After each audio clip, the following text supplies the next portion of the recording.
I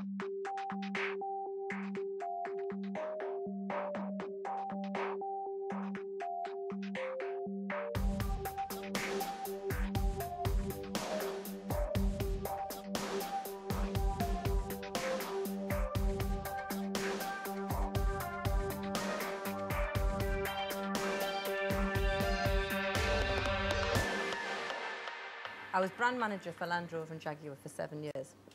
And whilst there, I used to use an event company to do all my ride and drive days. One day, the director of the event company came to me and said, look, we'd be really interested in you coming to work for us. Our business, you know, isn't growing as quickly as we'd like to, and we think you could help, sort of thing.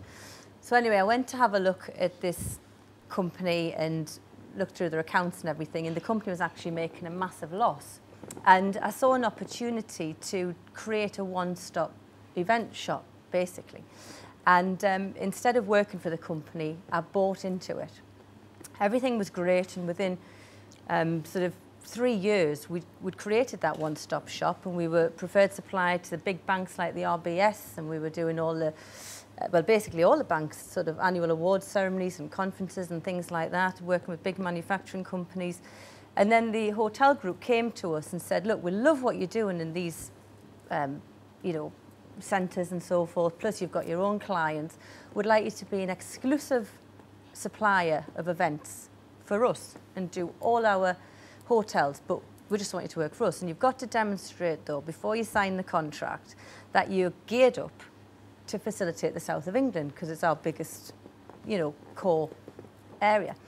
So we saw these money signs and thought, wow, this is brilliant, and we invested in the contract. We all directors, personally guaranteed, borrowing and everything. And for 2 years, it was great. And then the company sold out to another group. And within a very short time, all the GMs of the 16 hotels had gone. All the sales managers had changed hands and gone.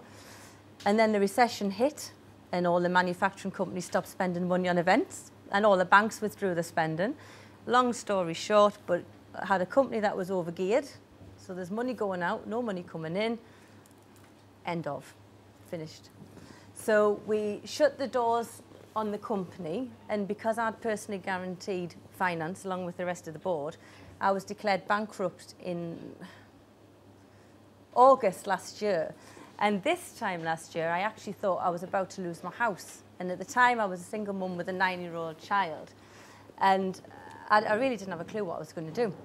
So I had to get my head together pretty quickly. And I thought about something one of the hotel directors of sales had said to me in my last business, and that was they had a real struggle getting good quality linen for events. And I remembered when I was hiring it in, you know, some of it was very substandard, the customer service wasn't always good. And I just thought, you know, I think there's a real opportunity to create something that's very different, high quality, supported with a really good customer service. And then that's sort of how Simply Bows and chair covers started. That was it, really, in a long-winded way. The only thing we've got in common, I'm a single mother as well, actually. but mine... Where you started from, because you didn't have a grand vision of a big factory. No. What changed for you from wanting to make this better product to actually then turning that into a business? I mean, it's a long time ago, actually. It's hard to believe, sort of nearly 40 years ago. There wasn't things like Business Link.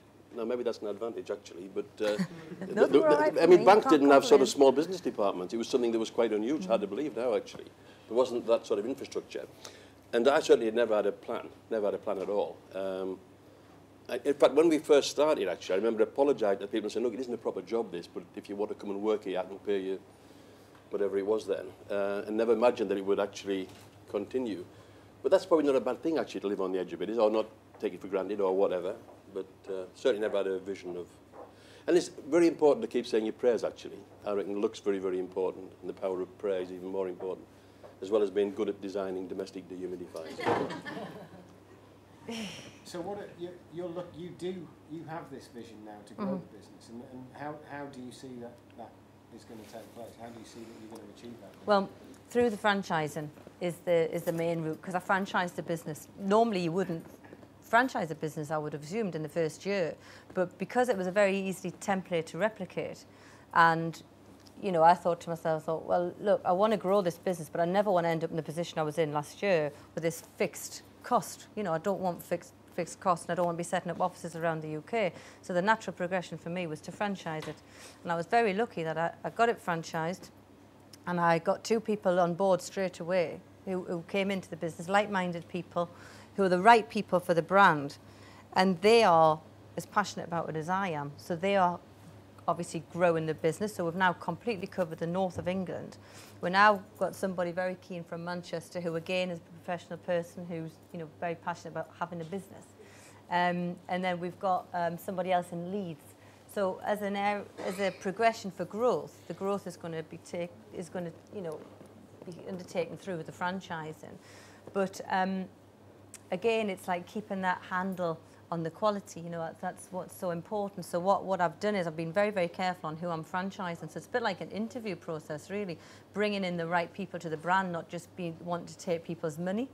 Because, you know, it could be very easy to say, oh, here's the money, we want to come in, and look at them and think, well, actually, you know, I'll have your money, but that's not what I want to do. I want to get the right person, the right passion, with the right aspirations for the brand, because I don't want to be the biggest, I want to be the best.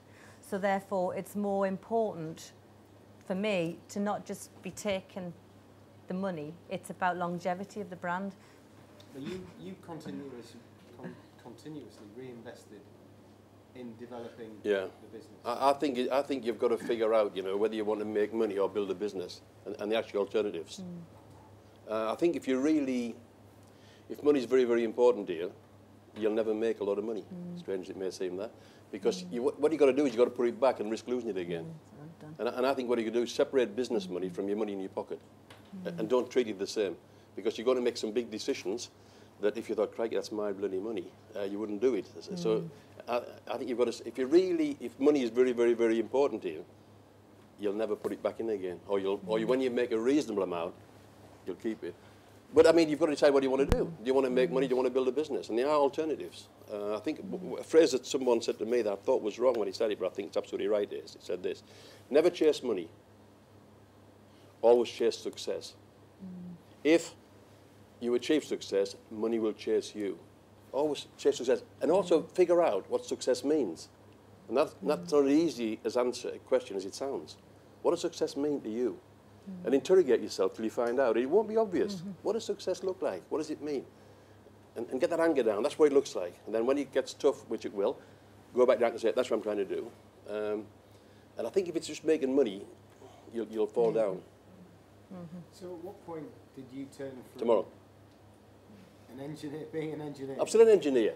But your role must have changed. Almost what? Your role must have changed. Changes all the time as businesses grow. Yeah.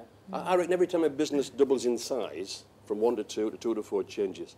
Because you all think small businesses are all the same. They're not. You know, I think every time it doubles, it changes. And another little tip, actually, when you get to 10 employees, stop doing the payroll. Which I get irritated by. He's never worth that. I'm happy, you know. So you've got to recognise that business is changing. You've got to change your role. But when you get to 100, start doing it again, actually.